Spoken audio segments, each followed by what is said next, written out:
Hello and welcome everyone, I'm Madals and today I have got a bit of Terran versus Zerg coming up. It's going to be on Ahana and it is a custom game. I'm not quite sure where the game's from, if I'm honest. It's just a best of one game that appeared and I thought, yeah, let's cast it because I like casting games and I like the two players and I like TvZ. So it was pretty much a no-brainer to be honest, but yeah. Introduce the two players. In the top left, we've got the yellow Terran player. He is from Team Empire. It's BratOK. And his opponent down in the bottom right, the red Zerg. It's Dimaga. So, what can we be expecting from these two players? Well, from a Terran point of view, let's just say infantry mine is so common, it is ridiculous. It's pretty normal. So that is something that's always going to be there. Hellbat drops. Hellbats just in general are pretty good units, so tend to see quite a few of those. Mech isn't not possible, so meching is also another thing that could be coming down. For Dimaga, he could be going for Roachling. He could be going for Zergling Baneling Mutalisk. He could be going for Roach Hydra. There's different options. Swarm hosts, I've seen Swarm hosts work sometimes, but I think a lot of Zerg players don't particularly like it against Terran. It just is, it's a bit, not awkward, but I think with so much drop potential from boost medevac, Swarm hosts can be a little bit awkward to do. So, wait to see what Dimaga's going to do. A lot of it will be reactionary. Got a gas and barracks coming up at the moment for BratOK. Meanwhile, a hatchery first from Dimaga. So, that's very normal, seeing a hatch first. Will we see a gas, then pool, or just a pool first? Probably going to be straight up into a spawning pool now, just judging by the 16 supply count there. So, should go straight up into a pool. That's all good. Everything looking quite fine and dandy. And nothing too much to worry about. So, yeah, this is early game Zerg versus Terran, pretty much. Not too much is going to be occurring. And of course, not much actually is occurring at the moment. Of course, WCS is finished. We've got, yeah, ESET UK Masters Season 2 is coming up soon. That's the next thing I'm doing. So, everyone should check that out. Random shout out to ESETUKMasters.com. If you go to that, like, everything's good. And you can find out all the news and info. There's open tournaments as well. So, if you are a fairly good player and would like to compete in that, you can obviously sign up. So, yeah, at the moment, we have got more hatches coming down. More spawning pools, more gases on their way. At the moment, just the first Reaper coming out. Only a single Reaper following up by a Marine. I actually like getting one Reaper out against Zerg because if you commit more, Queens shot them down pretty decently, and just the one gets you in, gets a little bit of scanning information out. You can possibly get a couple of drone kills, a couple of Zergling kills, depending on how aggressive you're going to be. Of course, 4 Zerglings coming out, that's because the Overlord scouted the Reaper as it came through, and then Dimaga just getting a good read that, okay, Command Center following this up, everything looking quite nice. Also, we should see factory get started, there we go, judging by the gas, and then straight away reactor coming down fairly soon too. So everything just coming just as we would like it. The Reaper in the main base, not actually managing to rack up a single kill yet, nearly gets caught there by the Zerglings, but is just going to be able to sneak away. The first Queens are going to be popping out shortly, so that Reaper did a grand total of nothing so far. And nothing is not a good amount of stuff for a Reaper to do. But it did get scanning information. That's the important thing. And the thing you always want to spot is whether the spawning pool is shimmering and whether the drones are still in gas. Because if you still see the gas being mined after the spawning pool is already researching speed, you know that the third base is going to be a little bit delayed. The tech is going to be a little bit quicker. That's the key thing that you're looking out for. And one of the reasons why this third is likely to get delayed is just because of these rocks. It can be a little bit awkward to hold this area, and you want to get a slight bit more tech out first, generally as a Zerg player, to make sure that you can secure it effectively. Especially after a Reaper opening, you know that your opponent's natural will be slightly later too.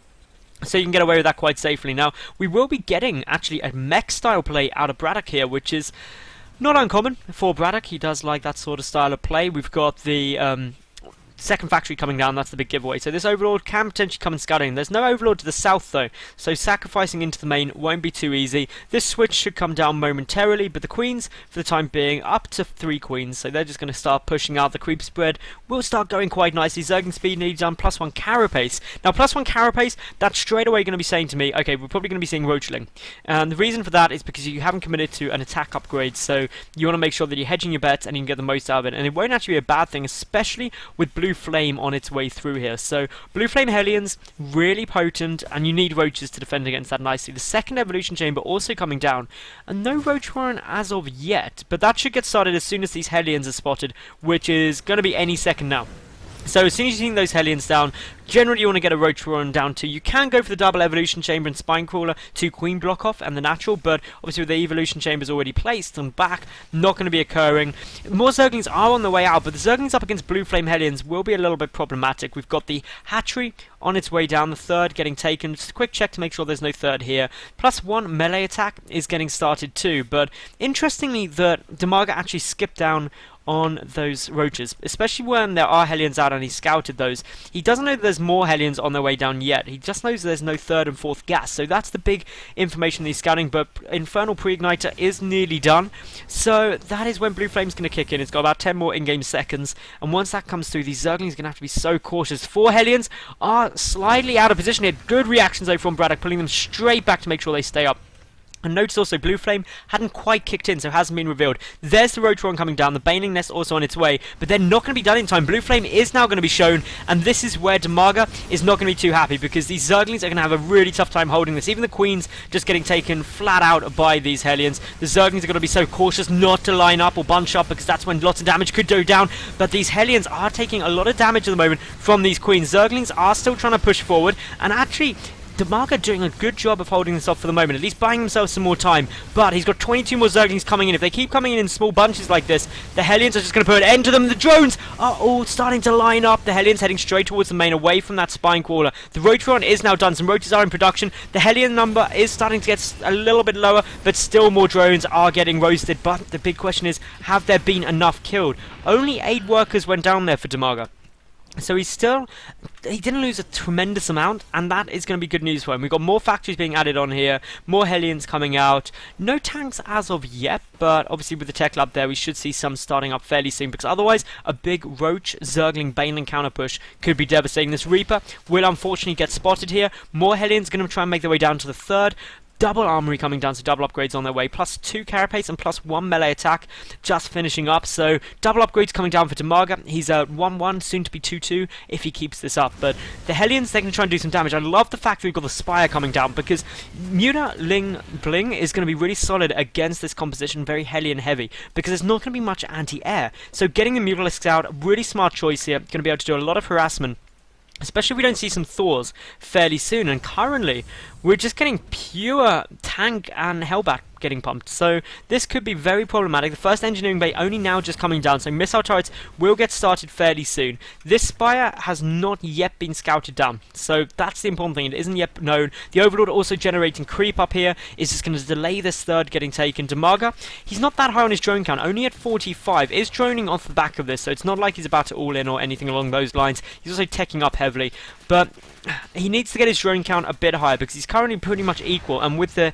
mules out for BratOK, he's going to get a great economy going. But he's banking up a good amount of gas. He should be able to get, well, pretty much straight away a good 7-8 Mutalisks out. His Spire is done, and he has already started the +1 flyer attack, but hasn't actually started any Mutalisks yet, and that's due to the fact that he's a little bit supply blocked, so he's waiting for these 2 Overlords to come out. Not the supply block you want. You want these Mutas to hit ASAP, and Dimaga actually getting even further supply blocked after losing an Overlord somewhere. I'm not quite sure where that went down, but of course now Dimaga's got to wait even longer to try and get these Mutas out. He will be able to get 8 through. The Hellions getting forced back by the Roaches at the moment, but a 4th CC already getting started. Missile turrets getting placed around, but actually none very defensively. The main base completely exposed to Mutalistic aggression, so once those Mutas do hit the field, it could be pretty bad. But Dimaga for the moment is actually just droning up. He's not getting any Mutas as of yet. He's getting his hive down very quickly, also a macro hatchery, but this lack of Mutas is quite surprising, because he's got the gas there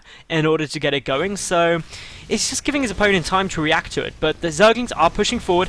They're going to try and stop these Hellions, but with Blue Flame, they're just going to trade relatively nicely. They're actually going to run straight in and try and get a couple of drone kills, and a few drones will go down now, but not a tremendous amount, so still only 10 workers have been killed this game so far by BratOK, but his hive is nearly done. There's the scan. The scan does see the Spire too. Really nice scan down there. 10 Mutalisks are in production, but once you see the Spire, you see the Spire also researching something, guess what you're going to do? Immediately you're going to start looking at your anti-air. 3 Thors are now in production. There's already, and that's just a trade switch. If you know Mutalisks are coming, get Thor production. Adrenal glands also coming down, also a very powerful upgrade in the later stages. Missile turrets getting thrown down. So Dimaga, I can't help but feel, missed an opportunity for attack there by delaying those Mutalisks for so long.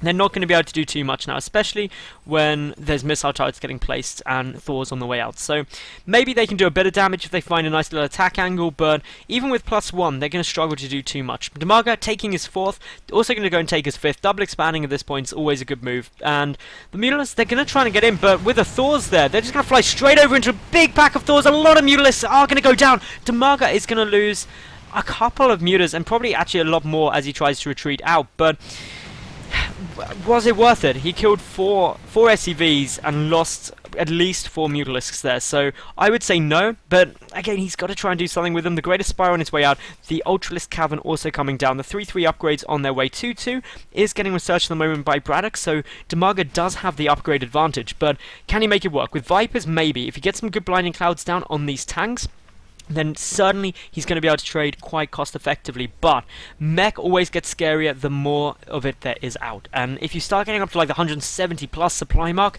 that is when a meching Terran becomes quite terrifying. But Broodlords, Ultras, they're going to help. These Mutas, I just wish they could have done more for Dimaga, because that would have been quite good for him. He's still not up at a massive drone count, 77 to 61 SCVs with mules.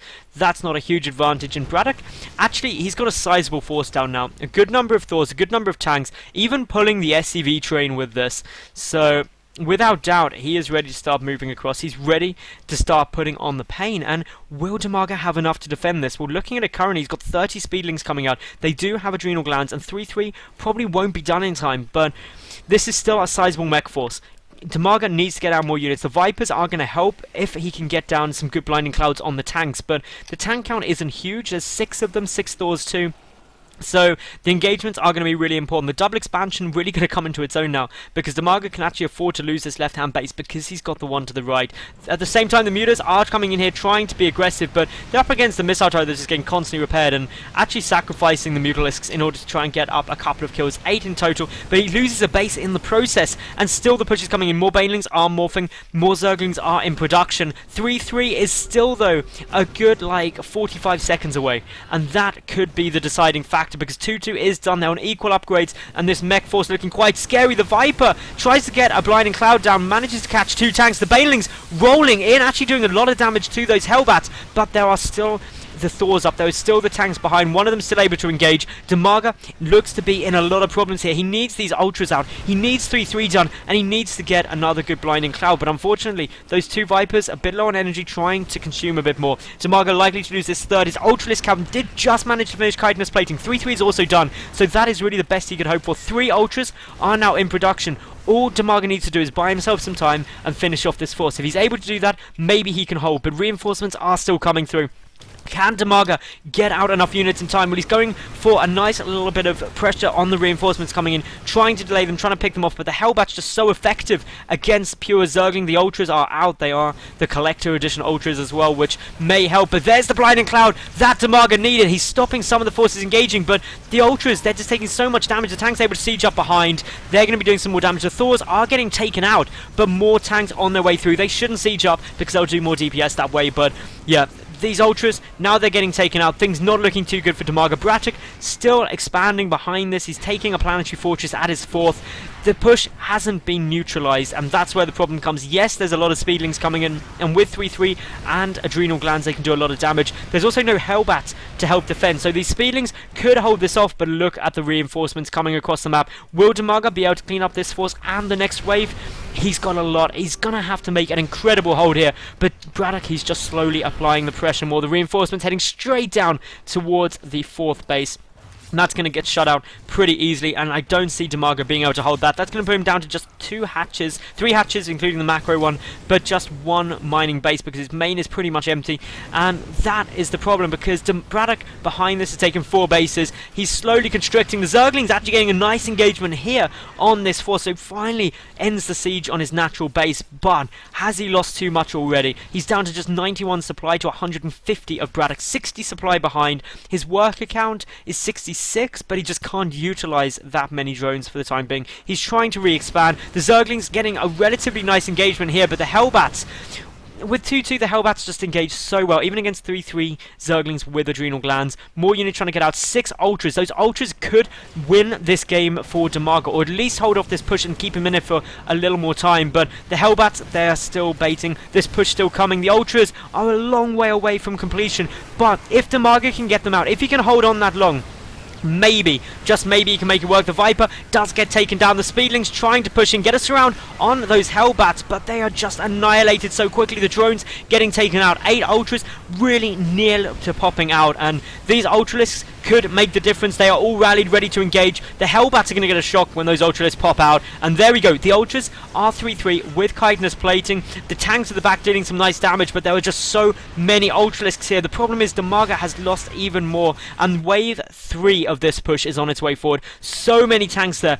Does Dimaga have enough to hold it off? It's gonna be tough for him, to be honest. He's almost at half the army supply of his opponent. There's a lot of tanks here. They don't even need to siege, they just need to push in. The Hellbats will tank up quite a chunk of damage. The Ultras are making their final stand. There's not enough energy for a transfuse on these Queens. The Ultralisks are getting taken out, and with that, BratOK should be able to win the game.